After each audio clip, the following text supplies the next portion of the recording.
اعوذ باللہ من الشیطان الرجیم بسم اللہ الرحمن الرحیم۔ عزیزان من، آج اپریل 1983 کی 8 تاریخ ہے اور درس قرآن کریم کا آغاز سورہ الحدید کی آیت 4 ہی سے ہو رہا ہے، اگرچہ اس کی ابتدا تو سابقہ درس میں ہو گئی تھی۔ 57/4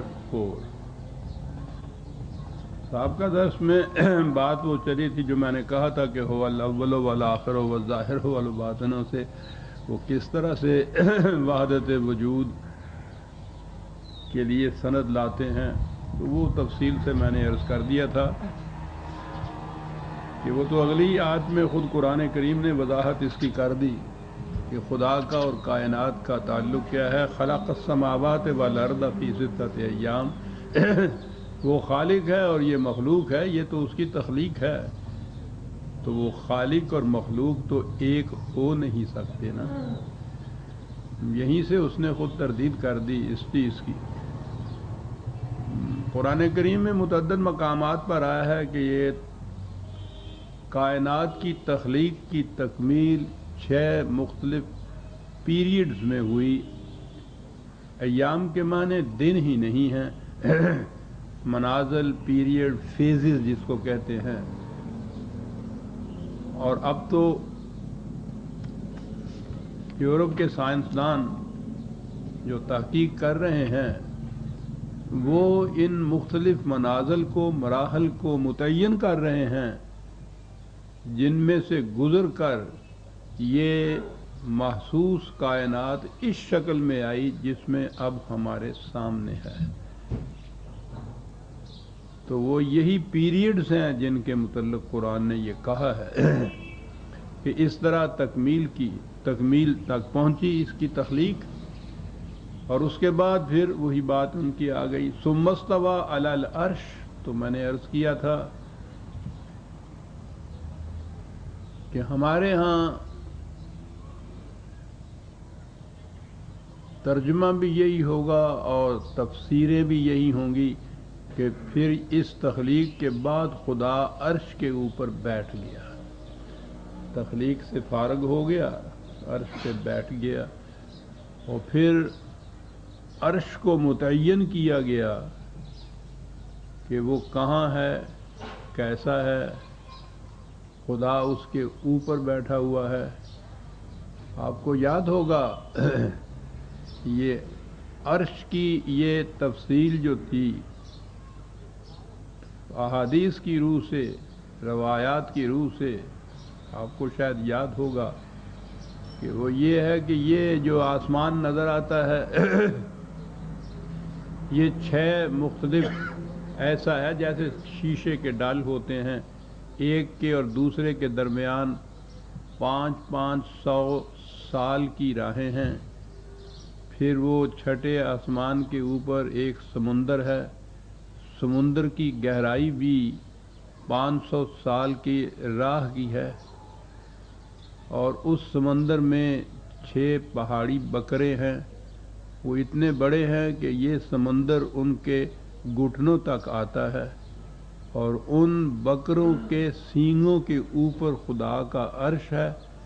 اور اس عرش کے اوپر خدا مستوی ہے، بیٹھا ہوا ہے۔ جم کا استوا کے معنی یہ کیے گئے۔ جیسا کہ میں نے عرض کیا تھا، ٹھیک ہے اس قسم کی یہ روایات اگر تو یہ ہو کہ اس صاحب تفسیر نے اپنے ذہن سے یہ کچھ لکھا ہے تو ہم کہیں گے کہ ٹھیک ہے، اس کے ذہن کی تخلیق ایک افسانہ ہے، لیکن جب وہ یہ کہیں کہ رسول اللہ صلی اللہ علیہ وسلم نے یہ فرمایا ہے تو وہاں پھر مشکل آ جاتی ہے۔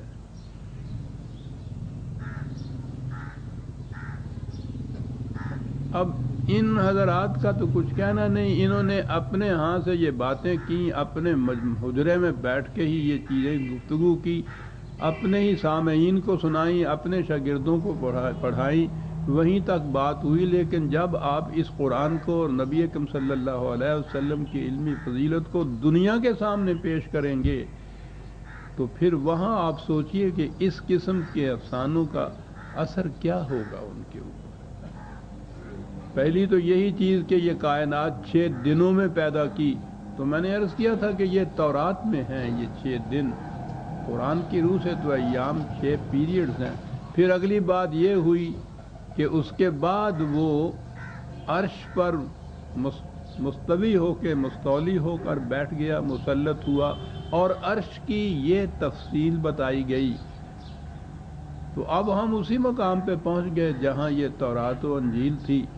اور جنہیں ہم محرف کہتے ہیں کہ وہ اپنی اصلی شکل میں نہیں رہیں، تو وہیں لے آئے ہم قرآن کو بھی۔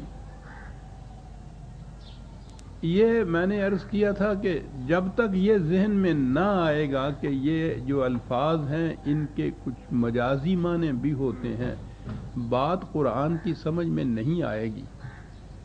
اب ان چیزوں کو اگر حقیقی معنوں پہ ہی آپ مستوی کریں گے تو پھر تو آپ کو متعین کرنا پڑے گا۔ اپنی زبان میں آپ یہ کہتے ہیں کہ تخت و تاج جب آپ کہتے ہیں تو وہ سچ مچ کا ایک تخت نہیں ہوتا، تاج سچ مچ کا ہی سر پہ رکھا ہوا نہیں ہوتا، وہ تختہ الٹ جاتا ہے جب تو وہ کوئی لکڑی کا بنا ہوا تختہ نہیں ہوتا کہ جو وہ الٹ جاتا ہے سچ مچ۔ تھرون بھی جب انگریزی زبان میں آپ کہتے ہیں، کراؤن بھی جب یہ کہتے ہیں تو اس کے معنی مملکت کا اقتدار ہوتا ہے۔ انہی معنوں میں یہ اس معنی میں جس میں یہ تھرون یوں لیا جاتا ہے، جس کے معنی وہ پاور ہوتی ہے، وہ اقتدار ہوتا ہے مملکت کا، انہی معنوں میں یہ عرش کا لفظ بھی مجازی طور پر عربی زبان میں بولا جاتا ہے۔ تو یہ تو کنٹرول کے معنی میں آتی ہے، یہ چیز اقتدار کے معنوں میں یہ آتی ہے کہ وہ صرف یہ نہیں کہ خالق ہے، اور خالق تو ایسا بھی ہوتا ہے کہ یہ کسی نے کوئی مشین بنائی، بنانے والا کہیں بیٹھا ہے، مشین وہ کسی جگہ ہے، دونوں میں کوئی تعلق باقی نہیں رہتا۔ جو بننا تھا اس نے بن چکی، اب یہ جہاں جی جائے وہ رکھا جائے اس کو۔ خالق اور یہ مخلوق اس طرح سے الگ الگ ہوتی ہیں، لیکن وہ خالق اس قسم کا نہیں کہ اس نے کوئی چیز پیدا کی اور اس کے بعد اس کا کوئی تعلق ہی اس سے نہ رہا۔ اس پر جو کنٹرول ہے اس پورے نظام پر، وہ اس نے اپنے ہاتھ میں رکھا ہوا ہے۔ اس کے لیے مختلف قسم کے دیوی دیوتا مقرر نہیں کیے اس نے کہ بارش کا یہ دیوتا اور آندھیوں کا وہ دیوتا، فصلوں کا یہ، اولاد کا یہ، بیماری کا یہ تصور جو تھے، یہ پہلی اقوام قدیمہ میں ہر جگہ پایا جاتا تھا، کیونکہ انسان کا شعور اپنے بچپن کے زمانے میں تھا، وہ ذہن میں نہیں لا سکتا تھا کہ کوئی ایک اتھارٹی اس قسم کے مختلف کام بھی کر سکتی ہے۔ وہ خدا کا جو تصور دیا ہے قرآن میں، اور آپ کو یاد ہوگا میں بار بار کہتا ہوں کہ قرآن سے خدا کا تصور متعین کر دیا جائے تو سارا اسلام سمجھ میں آ جاتا ہے۔ بڑی بنیادی چیز ہے یہ۔ تو خدا کا تصور اس نے ایک تو یہ دیا کہ اس کا اور کائنات کا اور انسانوں کا تعلق خالق اور مخلوق کا ہے۔ پھر خالق اس قسم کا نہیں کہ وہ تخلیق کے بعد ان سے الگ ہو کر بیٹھ گیا، اس کا تعلق ہے رگے جاں کی طرح، جس طرح سے کہتے ہیں۔ اور یہ اب سوال جو ہے بڑا غور طلب ہو جاتا ہے۔ میں پہلے یہاں آگے آ جاؤں تو پھر میں عرض کروں گا کہ دونوں میں تعلق کیا ہے۔ ثم استوى علی العرش، اور پھر ثم کے معنی یہ نہیں کہ اس کے بعد، تخلیق کے بعد جیسے کہتے ہیں کہ پھر وہ یوں آ گیا، یہ نہیں ہے، اس کے معنی اور کے بھی ہوتے ہیں۔ استوا، اس نے کنٹرول جو ہے اپنے ہاتھ میں رکھا پوری کائنات کا۔ یہ نظام سارا اس لیے اس حسن و خوبی سے کار فرما ہے کہ اس کا کنٹرول اس کے ہاتھ میں ہے۔ تخلیق کے بعد وہ اس سے الگ ہو کر نہیں بیٹھ گیا۔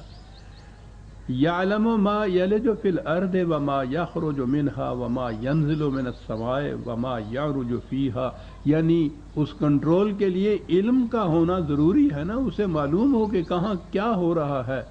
کہا کہ وہ ان جزیات تک کا بھی علم ہے اس کو کہ اس زمین میں کیا